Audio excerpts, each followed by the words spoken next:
Da sind wir wieder. Jetzt haben wir wieder eine englische Session, weil leider war eigentlich unser Gesprächspartner, den wir von Lenovo erwartet hätten. Das wäre nämlich der Volker During gewesen. Der ist nicht aufgeschlagen. Wir haben aber Glück gehabt. Und zwar haben wir dann ein bekanntes Gesicht da, den habt ihr gestern schon gesehen. Jonathan Calkins, you're the worldwide notebook product marketing. Oh, that was yesterday. Today I am smartphone product marketing. Oh, I that's had a quick amazing. crash course for my team back in Beijing, so they made sure that I know all my talking points for today. That's got them amazing. That's how quickly. You know what? Actually, it's very Asian of you to switch the jobs as quickly as you just did. Well, we're really good at cramming over in China, understanding the industry trends, and we're able to, translate that into making sure I understand all of the PR points for today's talk. Great. So today we're going to talk a little bit more about some smartphones, and especially about a smartphone that you guys just released. First of all, for the Chinese market. Yes, for the Chinese market. That will be available on shelf in October. So we're talking about the Vibe X2, correct? I think so. So this is the world's, I actually have one here today for all of us to take a quick look at.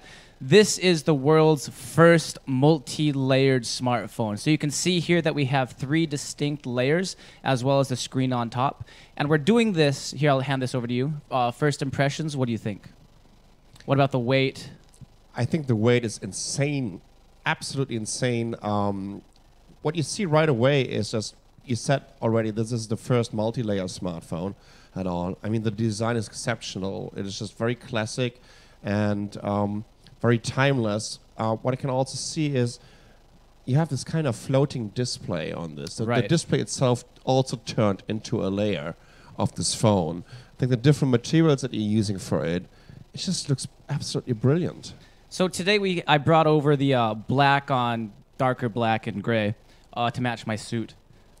But we're also going to be launching this at ship support with a variety of different colors. We have red, we have gold, we have orange, and we're also going to be launching a premium bamboo option. That is not yet available at ship support. Ooh. Have you seen the bamboo? No, I didn't. I'll send you some pictures afterwards. But the back side is actually real wood, bamboo from Zhejiang province. Oh, nice. And it is only growing in the spring months. So that is why we don't have enough of the wood to go around. We're making sure that we're going to have enough for supply, and it looks absolutely gorgeous. I bet it does. You know, we saw it about like 3 or 4 days ago, because Andreas brought it over here into our stream. First feedback that we got, why can't we buy this in Europe or in America?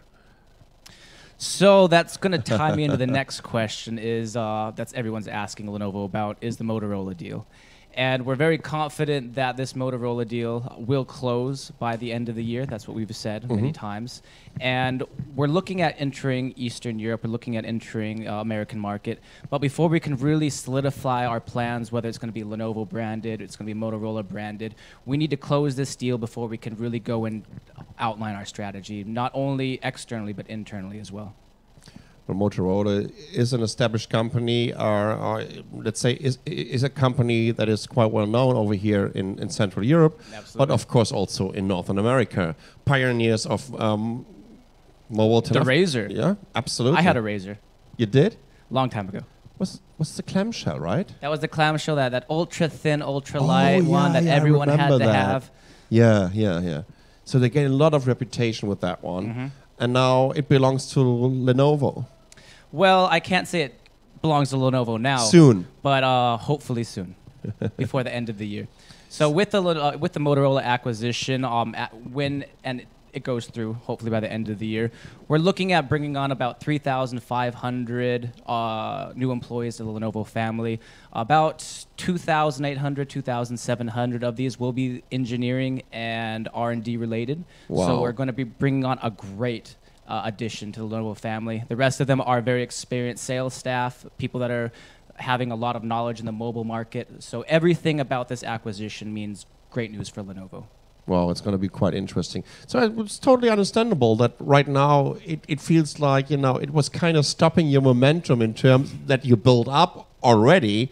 And I think the first time I wrote about this kind of, let's say, the big leap forward for Lenovo to finally come to the traditional Western markets.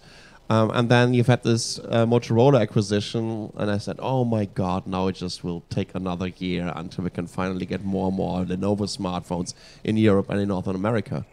Well, I can't say on when, so I know everyone keeps asking that, so I'll keep sticking to that talking point. But let's take a look at what we did with PC. We did this great Think deal back in 2005, and that showed everyone worldwide that we're great at these mergers and acquisitions and taking a developed Western brand, capitalizing on the R&D that's been invested, the brand name that everyone already knows and loves, and we're very confident that we can use this same Motorola deal to move forward quickly. Yeah. So, would it be also... I'm not sure if you can tell us anything about this. What about the brand Motorola?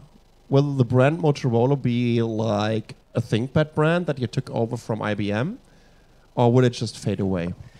Well, I can't comment again on if we're going to keep it Lenovo, Motorola, just Motorola individually. But it does make sense from a media point to start asking these questions. I think that talking about Motorola, talking about Lenovo, these are two very famous companies. Yeah. Both of these have a very large following. And it would make sense to make sure that no matter what happens, we keep the brands intact. And that's going to be the guiding strategy for any kind of merger and acquisition moving into 2015. I absolutely agree. When we look at the Chinese market, I mean, Lenovo is in the smartphone space a very, very well-known brand. Absolutely. So I think you are number 2 on the Chinese market. We are. A very strong number 2, which is also basically covered by the fact that you have like 30 or 40 different phones in the market, right? I can't even count we them do anymore. have a lot of phones, just like we have a lot of PCs. When we look at creating a portfolio, whether it's laptops, whether it's desktops, tablets, or phones, we don't offer every single option in every single country. We have a broad portfolio. We look at the country and we look at the region and we say, what kind of products do we have that consumers want? So we're not going to flood the market with price points, $50 to $55, $55 to $60. But we will, think about how we can best leverage all of this innovation that we've done into our product categories, and then make sure the consumer has not only the platform they want, but the OS they want as well. What's the second most important market right now? Is it more from a sales perspective that this is all about the units, how many units you can sell? Shipment volumes. Yeah, shipment volumes. So obviously India would be quite interesting. India's and always it is already market. interesting for you guys. We're growing quickly across all of AP. We're going very quickly in Eastern Europe. We're already number 1 in Ukraine. We're number 5 in Russia. We're numbers 4 in other Eastern European countries. And India, we're also growing very rapidly. So I can't comment exactly on how much our investment strategy is per market or which countries are going to take the primary focus for whether it's Lenovo, whether it's Motorola. But we're very committed to the emerging markets as well as mature markets. No, absolutely. What's quite interesting to see what we have with the Vibe X2 is when I looked at this again, it just tells me everything that I need to know about Lenovo, in my opinion. So what does this tell you? Well, this just speaks high quality, a premium product, a great build quality, a great design, a unique design, which is also very, very important. And I'm pretty sure at a great price point. Software. Have you seen the new selfie function that we have? Oh, we need to take a look at this. So we're gonna do a quick selfie here. Okay, let's try. So I'm gonna set my microphone down. Okay. And you can talk into yours, or I'll talk into yours. So it actually has gesture controls, so we can hold up a peace sign, it'll see our faces, and we just wave this around a little bit. Oh, please don't be a bad product demo. Okay, bad product demo. But, oh wait, see, there it goes, perfect. And then we also have this really cool beautify function. So I'm gonna take a quick selfie here. So I'll have to do this with hands so I can use the beautify function. Okay. It makes me look prettier than I actually am.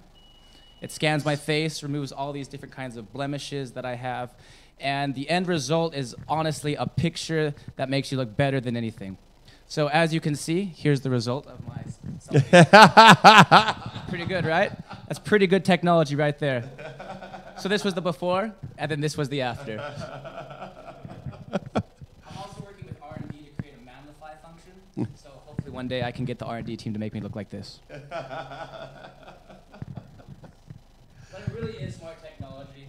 It does remove any kind of unwanted blemishes from your face, and that's going to be great for people who are always posting on Instagram, taking their daily life with them on Facebook. So that is why we're offering that, and looking at what other people are doing on the market, we're definitely one of the first to be including this as a standard option in a $399 phone. Full HD display, 4G LTE standard.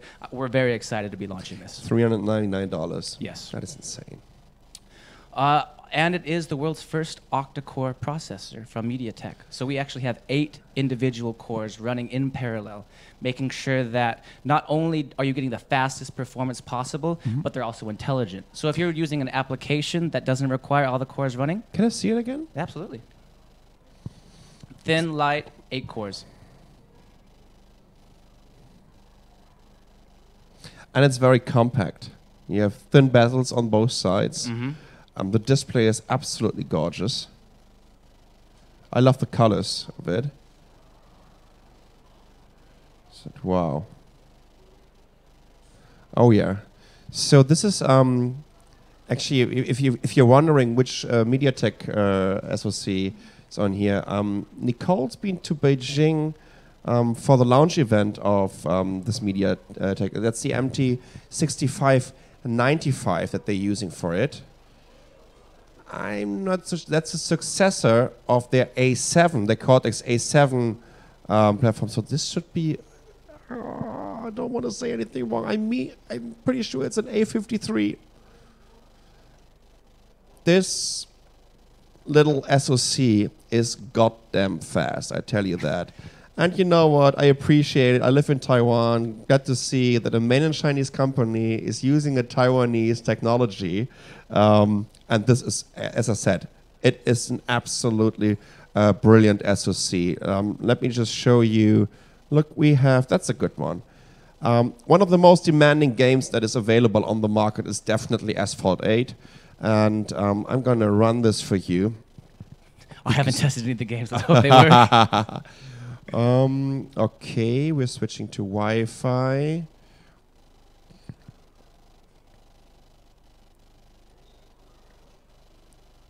Oh, you know what? Unfortunately, there was some game content missing on this.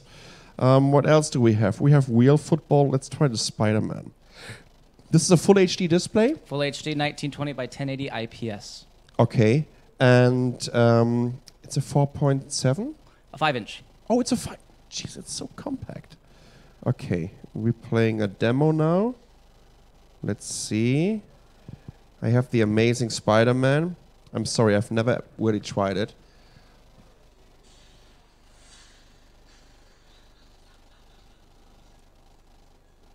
Okay, this is not something where we need a lot of CPU power, but hold on a second. Ah, Jesus. We're going into the survival mode. Yeah. Okay. That's what's happening in a live show. The sound is pretty good too. Woohoo! I wish I could show you Asphalt 8. Trust me, it looks absolutely amazing. This 6595, in terms of the benchmarks that we've been running on it, it was way into the 40,000 region of Antutu. So it's definitely one of the fastest processor that is available on the market. Plus, on top of it, the power consumption is absolutely amazing. Can you tell us a little bit about the battery in here? So the battery is going to be lasting all day. It's a 2,200. Yes. And that is on the lower end for a piece or for a tab. Going back to notebook mode, for a phone this size. But it will last all day, whether you're talking, whether you're on Wi-Fi, Bluetooth. But for those of you who are power users, and I understand that there are a lot of people out there that are very demanding of their phones, we're actually using very smart accessories that are optional buys. So you can go and you can create a custom purchase for a snap-on battery pack that will double the battery life. of this product. So it keeps it very thin, it keeps it very light, but it doubles the battery life. So you can take this, you can go days without charging. Well, here's the thing. Sometimes when we're just getting these new devices and we hear 2200 or 2300 milliampere hour battery, and we're getting a little bit scared that it can even reach a full day of usage with this anymore. Especially those MediaTek octa-cores. I've been also using the previous version of it, what you can hear, the big party outside. screaming. That's the virtual roller coaster. It's just have you tried that yet? Jesus, you're the second one to kind of get me back into this dead end, because I still have to do it. I actually did this Gear VR from Samsung yesterday for the very first time. It was insane. It's getting a lot better than it was 4 or 5 years ago. Absolutely, because now they're using a 1440p screen for it from this one. It looks real. It was so good, right? So now just to talk about this, to come back to this topic again, with the Cortex A7 already, the previous version of the MediaTek platform, the power consumption was absolutely amazing, right? It was a little bit slower, but definitely fast enough. Now that's the new generation. Plus, it's also based on a new architecture from ARM again, on a new SoC design, a processor design. So I'm pretty sure that you easily can get through the whole day on. So what on percentage one are we at right now? Because I've been on the phone all day with my Bluetooth on and my Wi-Fi on. So what are we looking at right now? It is. I woke up today at 5:30. It is now 2:30 more or less. Yeah, I would guess this looked like something like. Okay, I was just checking if you have any CPU safe mode on. Jeez, where's the battery? I have had it is full brightness, not auto background, but full brightness. What it looks to me like this is at like something like 80%. That is what it looks like. Let's take a look. I don't know where the exact battery setting is, but you can see, folks, zoom in on the front there. It is still running strong. Woke up today 5:30, powered on, went out my door from the hotel, got to IFA, set up. And that's a phone that's roaming. And that's a phone that's roaming too, yeah. So it's expensive to use. Well, therefore the phone is not that expensive, which is kind of good. So you saved a little bit on the phone. Well, I think you just got it anyways. Yeah, I just got it anyways. Okay, here's a 3G.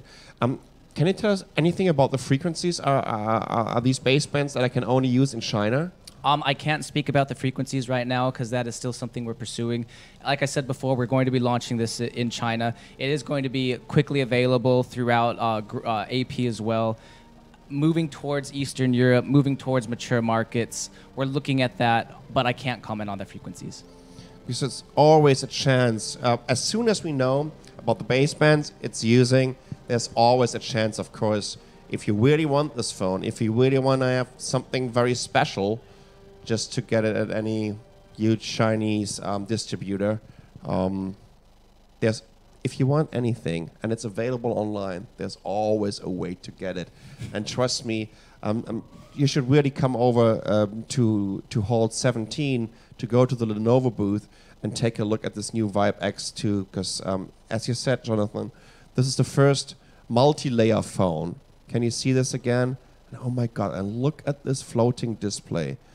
I think this is one of the most beautiful phones I've ever seen in my life.